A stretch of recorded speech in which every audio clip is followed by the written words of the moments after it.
রোদে পোড়া কালো দাগ এই শসা দিয়েই উঠে যাবে। তার জন্য বানিয়ে নিন এই ক্রিমটা। গরমে স্কিনে কিন্তু প্রচুর প্রবলেম হয়।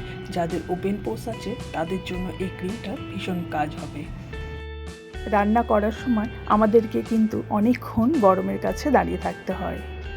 এতে স্কিনের অনেক প্রবলেম হয়। যাদের চোখের তলে কালি পড়ে গেছে তাদের জন্য ভীষণ উপকার। শসা দিয়ে এই ক্রিমটা বানিয়ে নিলে খুব উপকার পাবেন। ক্রিমটা বানানোর জন্য লাগছে শসাটাকে ধুয়ে নিয়েছি আর এটা টুকরো টুকরো করে নেব। শসার খোসা কিন্তু এখানে ছাড়ানো হয়নি, আপনারা চাইবেন খোসা সমেত করার, অনেকটাই উপকার পাবেন।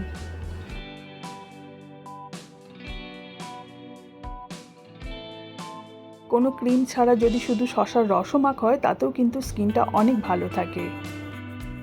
এখানে আমরা শসা দিয়ে ক্রিম বানাবো, তো তার জন্য শসার রসটাকে আমি গ্রেট করে নিচ্ছি। আপনারা চাইলে যে কোনোভাবে আপনারা শসার রসটাকে বার করে নিতে পারেন, কারণ শসার রসটাই আমাদের লাগবে।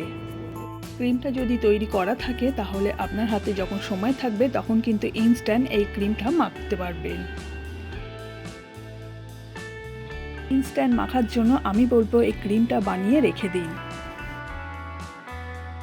ঠান্ডায় এই ক্রিমটা মুখে কিন্তু মাখতে পারেন, এতে কিন্তু অনেকটা রিল্যাক্স ফিল করবেন আর তার সঙ্গে কিন্তু স্কিনটা ভীষণ ভালো থাকবে। এবারে আমি শসার রসটাকে বার করে নেব, তার জন্য একটু ছাঁকুনি নিয়ে আমি ছেঁকে নিচ্ছি।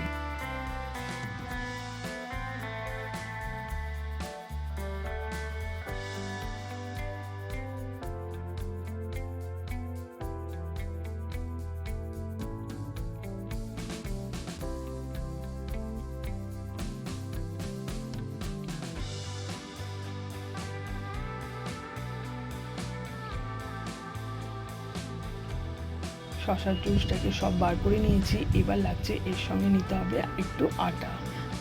আটা আমাদের স্কিনের জন্য ভীষণ ভালো। এই আটা কিন্তু আমাদের স্কিনে যত ডেড সেলস হয়ে রয়েছে সেগুলোকে সরিয়ে ভিতর থেকে গ্লো করবে। যতটা পরিমাণ এখানে বানাবেন সেই পরিমাণ কিন্তু আটা নিতে হবে। মুখের মধ্যে অনেক পুরনো দাগ হয়ে রয়েছে, যে দাগ সহজে উঠছে না, তাদের জন্য ভীষণ উপকার দেবে। সহজে কিন্তু এই মুখের দাগ ধীরে ধীরে চলে যাবে। এখানে আমি 2 চামচ আটা নিয়ে নিয়েছি, সেটাকে খুব ভালো করে মিক্স করে নিতে হবে।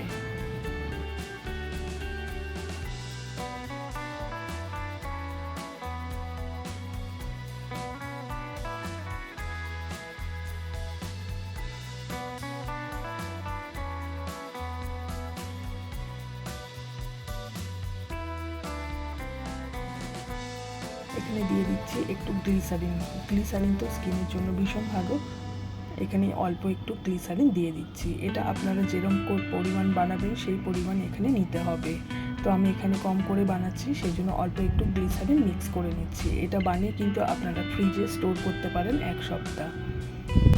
গরম থেকে যখন আসবেন বা রান্নাঘর থেকে যখন যাবেন সেটা ফ্রিজ থেকে বার করে খুব ভালো করে মুখে লাগাতে পারবেন। কি অবশ্যই তার আগে ফেস ওয়াশ দিয়ে মুখটাকে পরিষ্কার করে নেবেন। আর নিয়ে নিচ্ছি অ্যালোভেরা জেল। সবগুলো একসাথে নিয়ে খুব ভালো করে মিক্স করে লাগাতে পারেন। এখানে আপনারা চাইলে একটু মধুও দিতে পারেন, কিন্তু মধু অনেক সময় স্কিনের প্রবলেম হয়, সেই জন্য এখানে মধুটা আমি দিলাম না।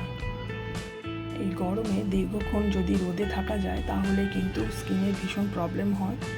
আবার এক জায়গায় বসে থাকলে রান্না করলেও তখনও কিন্তু স্কিনের প্রবলেম হয়। তো যাই হোক, স্কিনের জন্য আমরা এটা বানাচ্ছি। স্কিনে যদি মাখা যায় তাহলে স্কিনটাকে কিন্তু ভালো রাখা যায়। রোদে যাই বা বাড়িতে থাকি, আমাদের কিন্তু কাজ করতেই হবে, তার জন্য আমাদের কিন্তু স্কিনের অনেক সময় খেয়াল রাখা হয় না। তাই একটা ক্রিম যদি আমরা বানিয়ে রেখে দিতে পারি তাহলে কিন্তু আমাদের হাতে অনেকটা সময় থাকে। সেক্ষেত্রে কিন্তু সময় বার করে এই ক্রিমটাকে মাখলে স্কিনটাকে অনেক ভালো রাখা যায়। সারাদিন কাজ করার পর রাতে ঘুমাতে যাওয়ার আগে অবশ্যই কিন্তু এই ক্রিমটা মুখে লাগাবেন, তাহলে দেখবেন ইনস্ট্যান্ট গ্লো করবে, অনেক কিছু প্রবলেম সলভ হয়ে যাবে। মুখটাকে আগে ভালো করে ফেস ওয়াশ দিয়ে মুখ ধুয়ে নিতে হবে, তারপর এই ক্রিমটা দিয়ে খুব ভালো করে ম্যাসাজ করবেন। 10 মিনিট রাখার পর ঠান্ডা জল দিয়ে ধুয়ে নিতে হবে। আর যদি একটু মোটা লেয়ার করে মাখতে চান তাহলে প্যাক হিসাবেও এটা লাগাতে পারেন। যখনই এটা মাখবেন, ম্যাসাজ করবেন খুব ভালো করে, তারপর ঠান্ডা জল দিয়ে মুখটাকে ধুয়ে ফেলবেন। একবার মাখার পর দেখবেন আপনার ভিতর থেকে ইনস্ট্যান্ট গ্লো করছে, যেমন সেরকম কিন্তু আপনার স্কিনটা খুব স্মুথ হয়ে যাবে। পরিষ্কার যে কোনো একটা কৌটোর মধ্যে ভরে এটা ফ্রিজে রেখে দিন। যখনই হাতে সময় থাকবে তখন এই ক্রিমটা মাখতে পারেন। দিনে 2 বার অবশ্যই মাখবেন, ধীরে ধীরে দেখবেন আপনার সমস্ত দাগ উঠে যাচ্ছে। হ্যাঁ, হাত দুটো দিতেও ভুলবেন না, আমাদের হাতে অনেক কাজ করতে হয়, সেক্ষেত্রে কিন্তু আমাদের হাতেও প্রচুর পরিমাণ দাগও থাকে আর তার সঙ্গে ট্যানও পড়ে। সেই সমস্ত জিনিস কিন্তু উঠিয়ে দেবে এই ক্রিমটা। কুঁচকে যাওয়া স্কিন টান টান হবে, তার জন্য একটু ভালো করে ম্যাসাজ করতে হবে। দেখবেন আপনার স্কিন যেমন ভিতর থেকে গ্লো করবে, সেরকম স্কিনটা কিন্তু টান টানও করবে। সমস্ত দাগ উঠে যাবে, ভিতর থেকে ইনস্ট্যান্ট গ্লো করবে।